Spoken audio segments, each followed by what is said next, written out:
प्रणाम साथियों, ये रात्रि का समय है और इस समय मैं आश्रम में घूम रहा हूँ। सबसे बड़ी बात यह है साथियों, ध्यान को अपने जीवन का आवश्यक अंग बनाओ, योग को अपने जीवन का आवश्यक अंग बनाओ।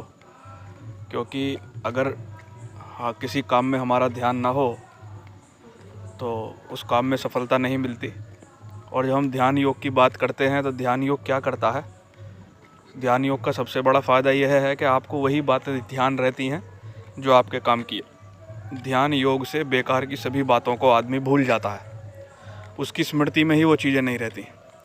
इसलिए ध्यान का अर्थ केवल इतना नहीं है कि आपको अच्छी अच्छी बातें ही याद रहें और बेकार की बातें भी दिमाग में पड़ी रहें।